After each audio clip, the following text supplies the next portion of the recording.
السلام علیکم every one, کیسے ہیں آپ لوگ؟ خیریت سے ہیں؟ تو شروع کرتے ہیں اپنے ناول کی ایپیسوڈ نمبر 10، جب زندگی شروع ہوگی، اور چیپٹر اس کا ہمارا چلا تھا میدان حشر۔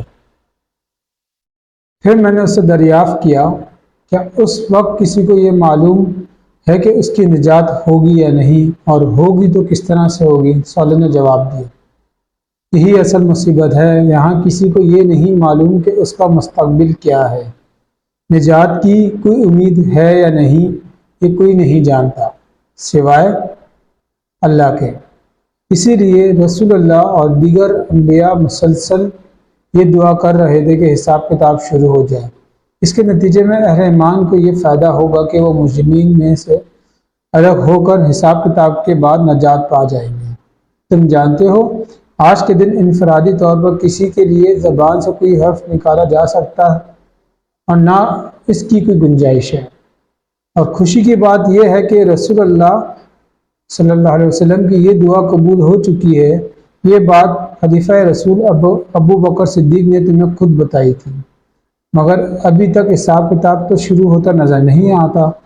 میں نے حیرت سے پوچھا تو صالح بولا، دعا قبول ہوئی مگر اس پر عمل درج آمد اللہ تعالیٰ اپنی حکمت و مصلحت کے تحت ہی کریں گے۔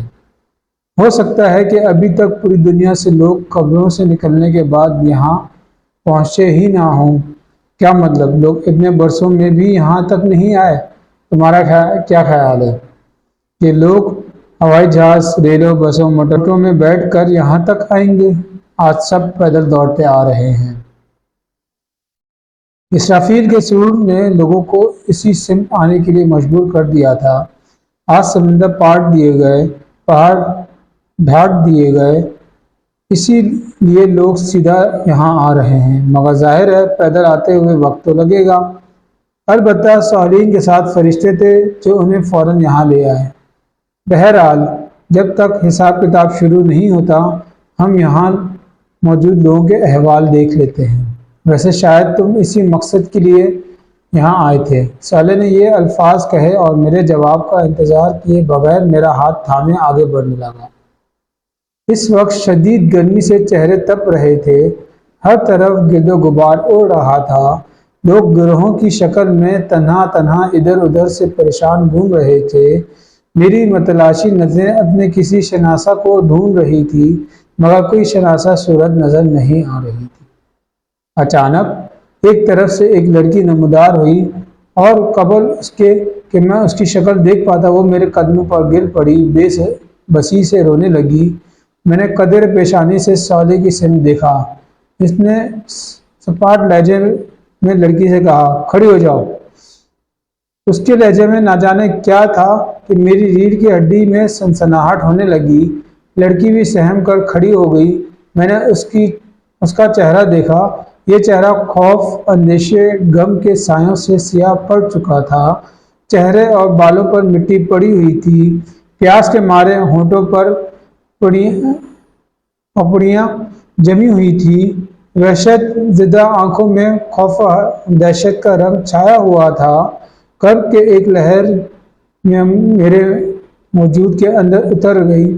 میں نے اس کے چہرے کو جب پہلی دفعہ دیکھا تھا تو بے ساختہ چشم بدور کہا تھا، میدان شہاب، گورا رنگ، کھڑا کھڑا ناک نقشہ، کتابی چہرہ، گلابی ہونٹ، نیلی آنکھیں، گہرے سیاہ بال۔ خدا نے اس چہرے کو قدرتی حسن سے اس طرح نوازا تھا کہ زیب و زینت کی اسے حاجت نہ تھی، مگر آج یہ چہرہ بالکل بدل چکا تھا۔ ماضی کا جمال روز حشر حسن و ملال کے تہہ میں کہیں دفن ہو چکا تھا۔ سراپے حسرت، سراپے وحشت، سراپے اذیت اور مجسم ندامت میں یہ وجود کسی اور کا نہیں، میرے چہیتے بیٹے جمشید کی بیوی اور اپنی بڑی بہو حماقہ کا تھا، جو حسرت و یاس سے ایک زندہ تصویر بن کر میرے سامنے کھڑی تھی۔ ابو جی بچا دیجیے، میں بہت تکلیف میں ہوں، یہاں کا ماحول مجھے مار ڈالے گا۔ میں نے ساری زندگی کوئی تکلیف نہیں دیکھی، مگر لگتا ہے کہ اب میری زندگی میں کوئی آسانی نہیں آئے گی۔ اللہ کے واسطے مجھ پہ رحم کیجیے، آپ اللہ کے بہت محبوب بندے ہیں، مجھے بچا لیجیے۔ یہ کہتے ہوئے ہچکیاں لے کر رونے لگی۔ جمشید کہاں ہے؟ میں نے ڈوبے ہوئے لہجے میں دریافت کیا۔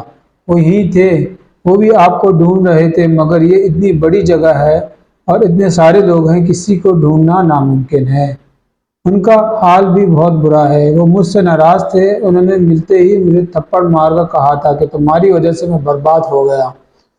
ابو میں بہت بری ہوں، میں خود بھی تباہ ہو گئی اور اپنے خاندان کو بھی برباد کر دیا۔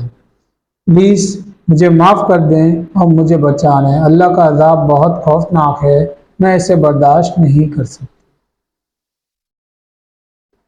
ہما فریاد کر رہی تھی اور اس کی آنکھوں سے آنسو کی لڑیاں بہہ رہی تھیں۔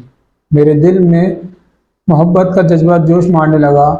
وہ بہرحال میری بہو تھی، مگر اس سے پہلے میں کچھ کہتا صالح اسی سپاٹ لہجے میں بولا، یہ بات تمہیں دنیا میں سوچنی چاہیے تھی ہما بی بی، آج تمہاری عقل ٹھکانے آ گئی ہے، مگر یاد ہے دنیا میں تم کیا تھی؟ تمہیں شاید نہ یاد آئے، میں یاد دلاتا ہوں۔ یہ کہتے ہوئے صالح نے اشارہ کیا اور یکدم ایک منظر سامنے آنے لگا۔ یہ جمشید اور ہما کا کمرہ تھا۔ مجھے لگا میرے ارد گرد کا ماحول غائب ہو چکا ہے اور میں اسی کمرے میں ان دونوں کے ہمراہ موجود ہوں اور براہ راست سب کچھ دیکھ رہا ہوں اور سن رہا ہوں۔ جمشید، اب میں اس ملک میں نہیں رہ سکتی، ہمیں کسی ویسٹرن کنٹری میں شفٹ ہونا چاہیے۔ ڈریسنگ ٹیبل کے سامنے بیٹھی ہوئی ہما نے اپنے کٹے ہوئے بال برش کرتے ہوئے کہا۔ جمشید بیڈ پر لیٹا ٹی وی دیکھ رہا تھا، اس نے کوئی جواب نہیں دیا۔ تم نے سنا جمشید، میں نے کیا کہا؟ یس، میں نے سن لیا، لیکن میرا پورا خاندان یہاں ہے، میں انہیں چھوڑ کر کیسے جاؤں؟ بالکل ویسے ہی جیسے تم ان کا گھر چھوڑ کر میرے ساتھ الگ ہو چکے ہو۔ یہاں کی بات اور ہے، میں ہفتے میں ایک دفعہ جا کر ان سے مل تو لیتا ہوں، دوسرا یہ فارن ٹرپ تو ہم ہر سال کر ہی لیتے ہیں، پھر ہمیں باہر شفٹ ہونے کی کیا ضرورت ہے؟ نہیں، اب بچے بڑے ہو رہے ہیں، میں چاہتی ہوں کہ ان کی پرورش باہر ہی ہو، لیکن میں یہ چاہتا ہوں کہ میرے بچے میرے ماں باپ کی صحبت کا فائدہ اٹھائیں۔ میں تو اپنے ماں باپ کی نیکی کا کوئی حصہ نہیں پا سکا، لیکن کم از کم میری اولاد تو نیک ہو، انہی کی صحبت سے تو میں اپنی اولاد کو بچانا چاہتی ہوں۔ میرے ایک بچے کو بھی ابھی ددیال کی ہوا لگ گئی ہے تو اس کی زندگی خراب ہو جائے گی۔ اس کے ساتھ ہی فون کی گھنٹی بجی۔ جمشید نے فون اٹھایا تو دوسری طرف کہا گیا۔ جمشید نے اچھا کہہ کر ریسیور نیچے رکھ دیا اور ہما سے مخاطب کر کے کہا،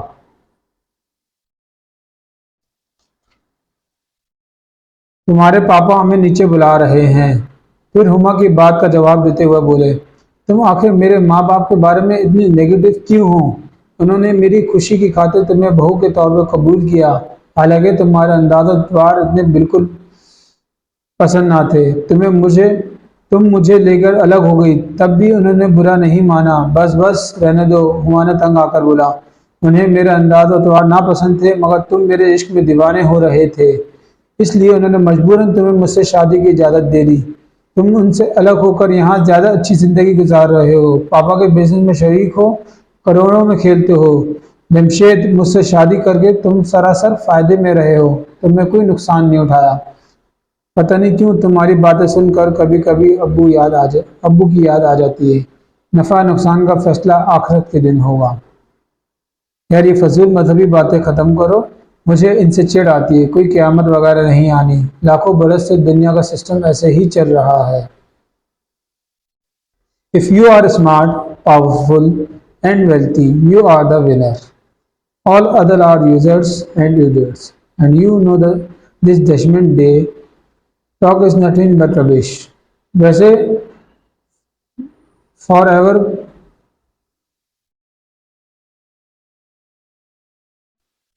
یور کائنڈ انفارمیشن، میرے پاپا نے اپنے پیر صاحب سے یہ گارنٹی لے رکھی ہے کہ قیامت میں وہ انہیں بخشوا دیں گے۔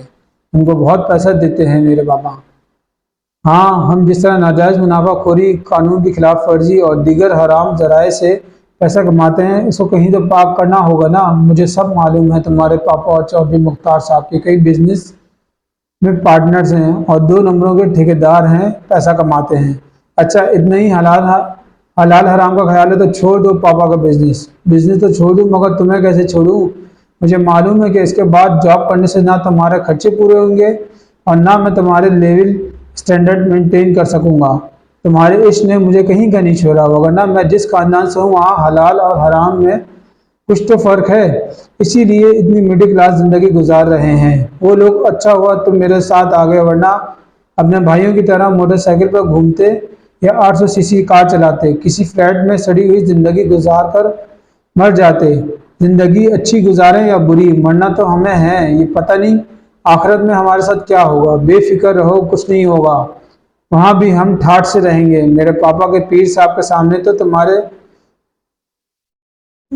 تمہارے اللہ میاں کچھ نہیں بول سکتے۔ نعوذ باللہ، یا اللہ ہمیں معاف فرما۔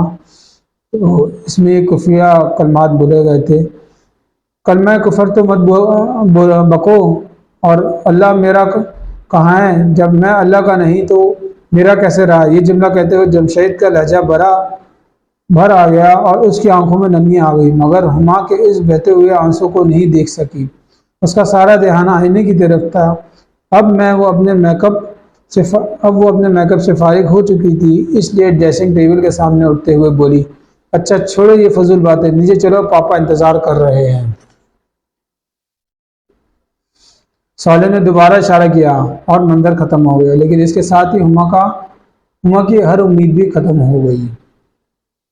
تو اللہ تعالیٰ جو ہے ہمیں دنیا اور آخرت میں جو ہے اپنا شکر ادا کرنے کی توفیق عطا فرمائے اور ہمیں اپنے دین پر چلنے کی توفیق عطا فرمائے۔